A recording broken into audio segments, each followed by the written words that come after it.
All right, old school NBA fans, self-research, NBA facts. Got another video for you. As always, thanks to anybody who watches my videos, subscribes to my channel. I really appreciate it. I want to give a special thanks to the Real Siberius. Thank you very much for the super thanks.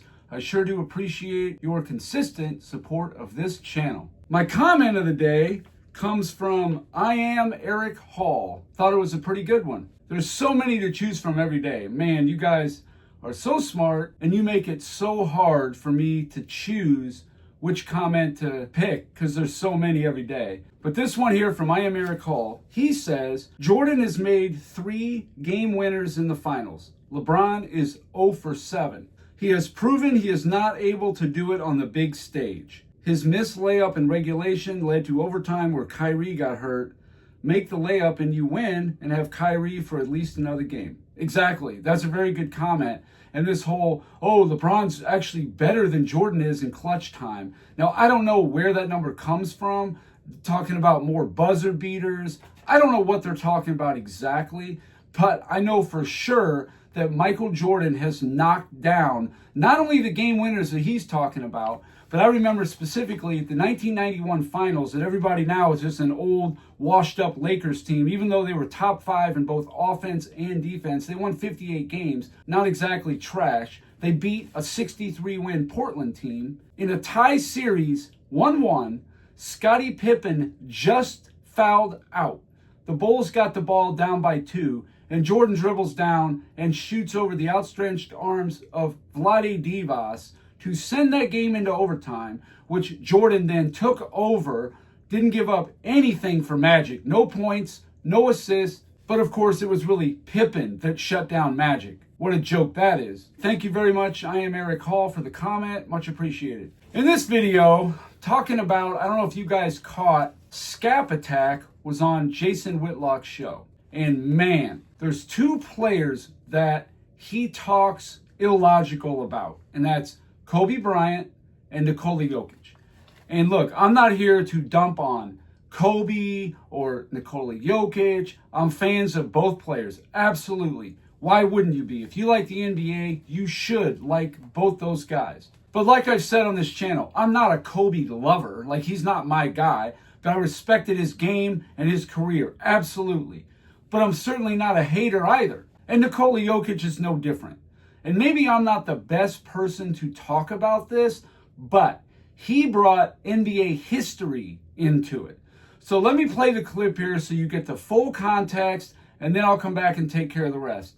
No one values winning more than me, Jason. No one makes the conversation and builds the conversation around value and impact in winning games more than I do. When you look at Nikola Jokic and the supporting cast this guy has been burdened to have throughout his now 11 seasons in the league, it's unparalleled. What do I mean by that?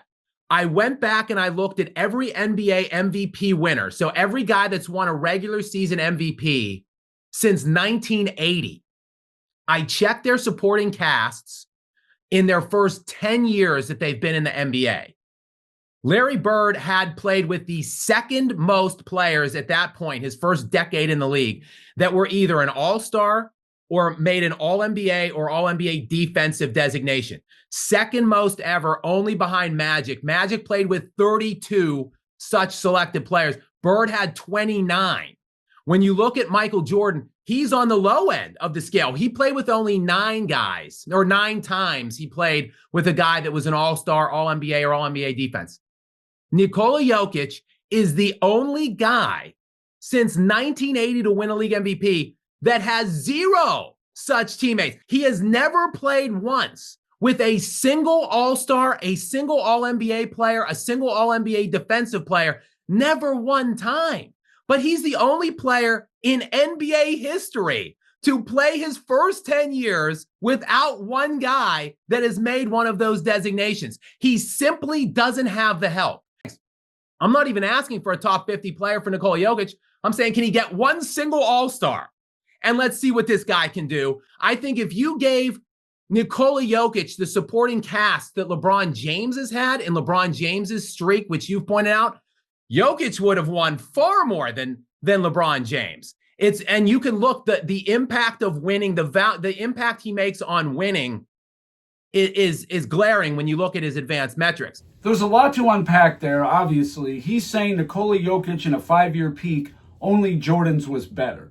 Now, are you talking about just where you rank as far as points, rebounds, and assists? I mean, because Bill Russell won 5 championships in 5 years. That's going to be tough to beat in any peak. And I could cherry pick out 3 MVPs. Has anybody ever won 5 championships and 3 MVPs before? I don't think they have.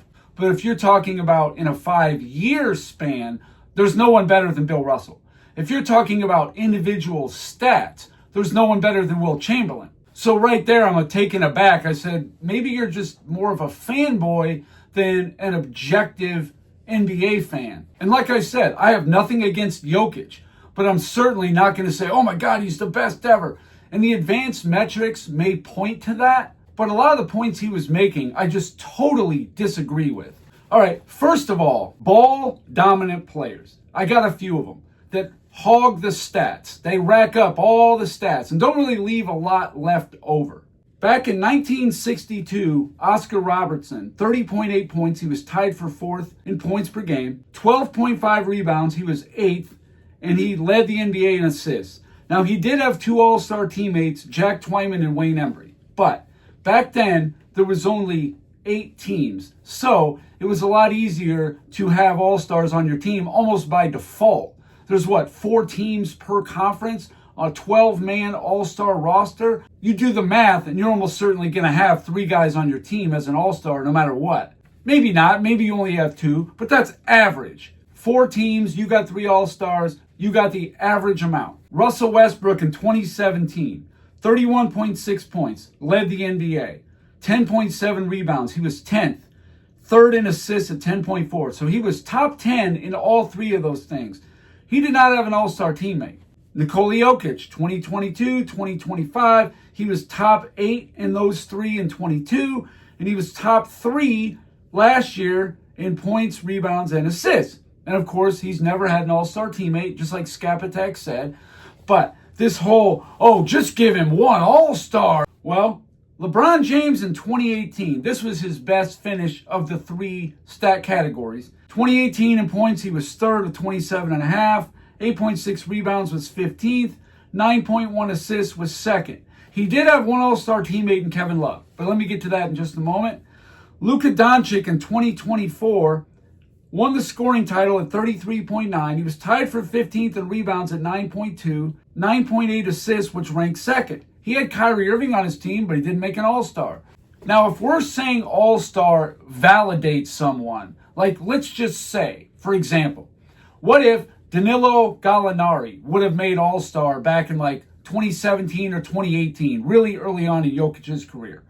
Let's say that Jamal Murray would have made all-star in 2023.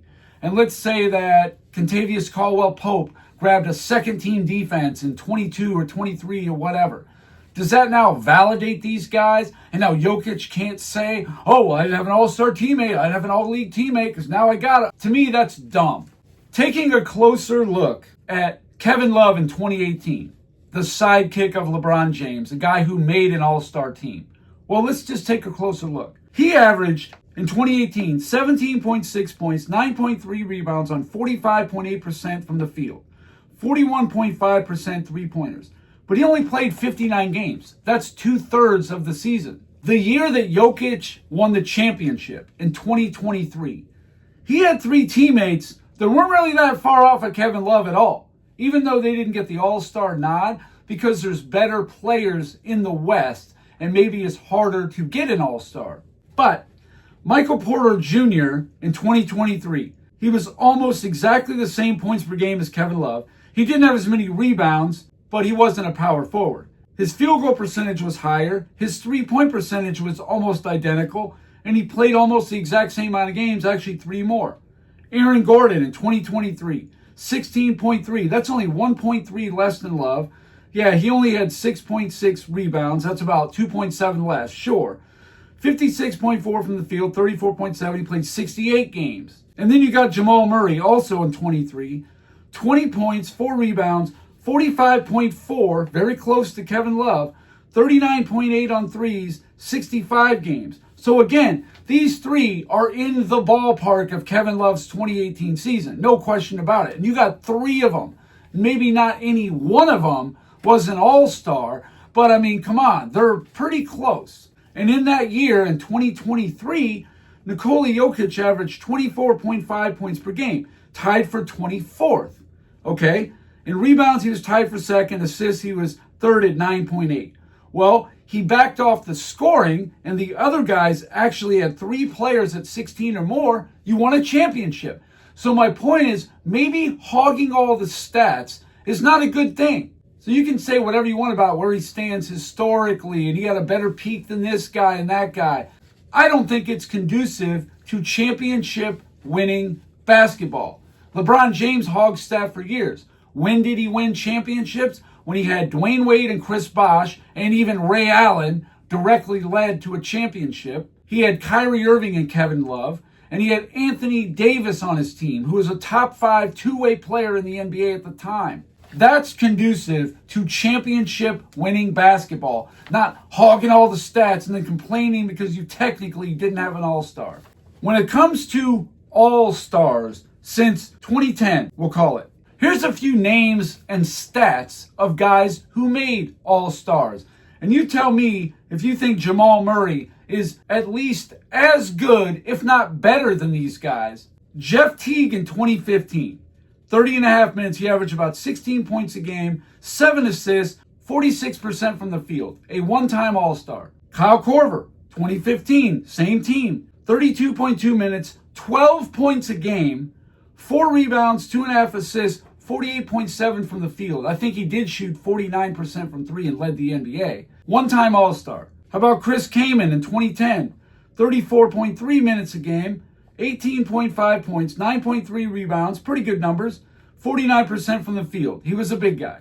How about Roy Hibbert in 2014? 29.7 minutes, less than 11 points, 6.6 rebounds for a guy who's over 7 feet tall, 43.9% from the field. That's miserable. And people talk about Bill Russell shooting 44% from the field. This guy shot worse than that.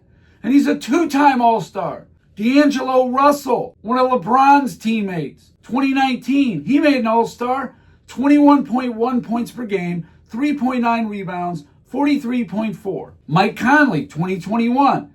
He went for 16.2, 6 assists, 44.4 from the field. Fred VanVleet in 2022 made an All-Star. 20.3 points, 4.4 rebounds, 6.7 assists, 40.3 field goal percentage. And Scotty Barnes in 2024, 19.9 points, 8.2 rebounds, 6.1 assists, 47.5 from the field. Pretty good actually, right? We'll compare that to Jamal Murray's last 4 full seasons. 2022, he missed the whole year. 2021, he's giving you 21.2 points per game. That's more points than anybody I have on the board here. 4 rebounds, 4.8 assists on 47.7% shooting. That would be the 3rd best shooting on the board. 2023 Jamal Murray, the year they won the championship. 20 points a game, 4 rebounds, 6.2 assists, 45.4. 2024 Jamal Murray, 21.2 points per game, more than anyone on the board. 4.1 rebounds, 6.5 assists, very comparable to Fred VanVleet, I'd say. 48.1% from the field. 2025, last year, 21.4 points per game, 3.9 rebounds, 6 assists on 47.4% shooting. To me, Jamal Murray is at least around those guys' level, if not even better than about a half of them.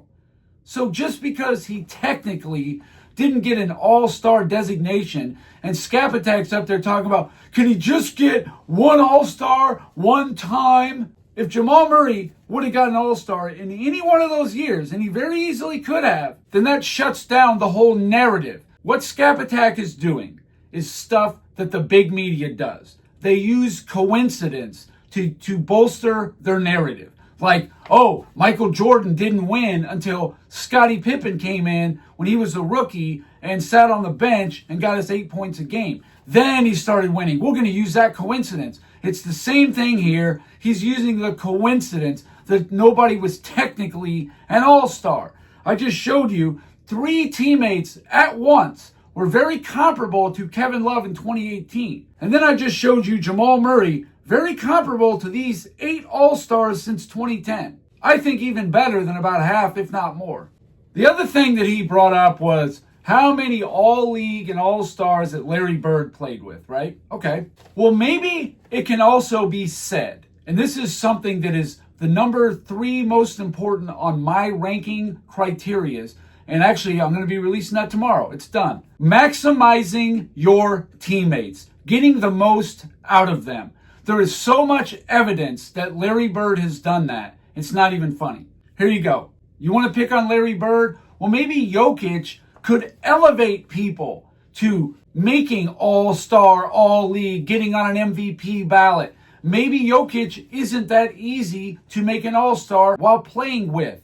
Larry Bird, it was pretty easy. Look at this. So Dave Cowens, he's a top 75 player, right? He doesn't need Larry Bird to validate him at all. However, in 1979, 37 minutes a game is getting you 16.6 points, 9.6 rebounds on 48.3% shooting. He did not get anything on the MVP ballot, no All-Star, no All-NBA, no All-Defense, none of it. The next season, Larry Bird walks through the door. 1980.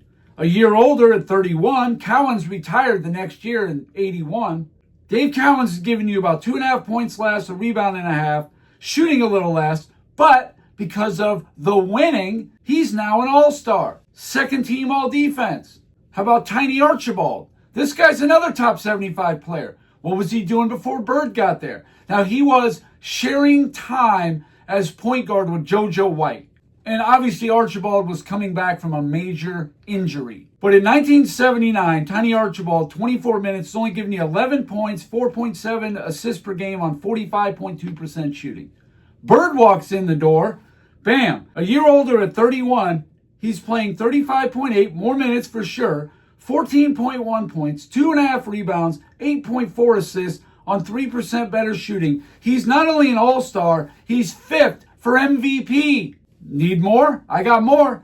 How about Robert Parrish? Robert Parrish in 1979, he was on Golden State. They traded JoJo White for Robert Parrish. But Robert Parrish at 25 years old, I'd call that prime, 17.2 points per game, 12.1 rebounds per game, 1.5 assists, 49.9% from the field. No All-Star, no All-NBA, nothing. 1980, again, the year before joining Bird. 17 points, 11 rebounds on 50.7% shooting. Again, no designation, All-Star, All-NBA, nothing. Now at 27 years old, playing with Larry Bird, he getting you in less minutes per game. He's getting you 19 points a game, 9.5 rebounds, 1.8 assists on 54.5% shooting. So he is shooting about 4% better than the 2 previous years without Bird. He's getting you more assists. He is coming down in rebounds because he now had to share them with McHale and Bird and Cedric Maxwell. His points per game are up almost 2 points a game, and he's playing about 2 less minutes. He's an All-Star, his first ever, and 7th for MVP. First year with Bird. His second year with Bird. Now I want you to directly compare 1982 to 1979. The reason I highlighted him, because he played the exact amount of minutes, 31.7 each. He goes for 19.9, which is 2.7 more points per game. He's down about 1.3 rebounds, but he's up 0.3 assists, and he's shooting 4.3% better from the field. He's an All-Star and 4th for MVP. That's direct evidence that Larry Bird elevates you. How about Reggie Lewis? When he was 26 years old in Bird's last year, even though he had a bad back and all that stuff, even still, he played 37.4 minutes, 20.8 points per game, 4.8 rebounds, 2.3 assists, 50.3% from the field. Over 50%. He's an All-Star. Bird retires, so now Reggie Lewis, he's going to get more touches, right? He gets more playing time, about 2 more minutes. Same exact points per game, half a rebound less. He is getting more assists, probably because Bird's gone now. And he's shooting 3.3% less, and he's not an All-Star. He's not All-NBA or anything else. Are all those coincidences? I don't believe in it. And I believe one All-Star or one All-NBA teams that won championships, well, let's take a look. It's not unique to Nikola Jokic in 2023, even though he had 3 guys that were borderline All-Stars. One All-Star or All-NBA champion since 1990, the 1991 Bulls. They did not have an All-NBA or an All-Star. Pippen was not an All-Star. He was All-NBA the next season. So what? Does that mean Pippen stunk? Of course not. That's the beginning of his prime, 1991, absolutely. 1994 Houston. Olajuwon was the only All-Star on that team, the only All-NBA player. Again, he had a supporting cast similar to Jokic. But the major difference is Olajuwon had to beat some really good teams. What did he beat? A 59-win Phoenix team, I think a 57 or 56-win Utah team. Had to beat a 57-win Knicks team. That's 3 teams right there, over 55 wins. Has Jokic ever beat one team over 50 wins? No, I didn't think so. 2003 San Antonio, only Duncan. 2004 Detroit, only Ben Wallace. Now, a lot of those guys are going to be All-Stars, or like Rasheed Wallace was an All-Star, sure. But technically, a one All-Star champion. 2011 Dallas, only Dirk Nowitzki. 2014 San Antonio, only Tony Parker. 2021 Milwaukee, only Giannis. And 2023 Denver, only Jokic. This is not unique to just Jokic. And I'm not going to dump on Nikola Jokic. The guy is obviously a great player. But I think Skap Attack is overlooking certain things. His defense is not very good at all. That's one thing right there. Larry Bird was definitely a better defensive player than Jokic. If you're going to start comparing him to Larry Bird, then that's something you're going to have to look at right there. Jokic has had a tendency to not beat teams over 50 wins. He beat his first 50-win team last year when they beat the Clippers in 7 games in the first round. But I'll end with this. If Nikola Jokic needs an All-Star, it's all about an All-Star, got to have an All-Star, got to have All-NBA, got to have all this stuff, right? Well, then just answer me this one question. If Aaron Gordon and Porter Jr. and all these other guys, especially Jamal Murray, if they're all bums, then just answer me this last question. Why is this the case? Why, in Nikola Jokic's playoff career, with Jamal Murray, he's 46-33 and has a championship. Without Jamal Murray, he's got a 5-10 record. Just answer me that question. If anybody has a good answer for that, I would love to hear it. Is it coincidence? Is it a matchup? Or maybe because Denver needs Jamal Murray, whether he wears the All-Star designation or not. Jamal Murray has hit some big shots for them. Even though it's easier to score in this era, and I will never say otherwise, Jamal Murray has more 50-point playoff games than either LeBron James or Kobe Bryant. Those are just the facts. He's got 2. They got 1 each. Now, obviously, Murray is not as good as either one of those players. Of course not. But what I'm saying is, on a given night, Murray has the capability of scoring 50. I mean, that's not a bum. And I just take exception to what he is insinuating here. He does the exact same thing the big media does. Use coincidences to bolster a narrative. That's exactly what he's doing. The same thing that would always drive me crazy about people doing it to Michael Jordan. You're now using it because you want to put Nikola Jokic already in the top 5, the top 10? I don't know what, but again, not dumping on Jokic. He's a great player, and he actually did move up in my rankings a little bit. But I'm not ready to anoint this guy like everybody else is. Like, oh yeah, Steph Curry, he's in the top 5 and all this. Stop. No, he's not. You've got to take it all into consideration, not just rings. And if anything, I give Jokic full credit for his only legitimate shot at a championship, and he won it. As weak as it was, maybe the weakest run ever to win a championship, but he took advantage of it and he won it. He gets full credit for that. So anyway, that's all I got for this video. Thank you guys for watching. If you liked it, please hit the like button. If you wouldn't mind sharing it, that would be great. If you haven't subscribed already, please do. I give daily content, and that's it. Until next time.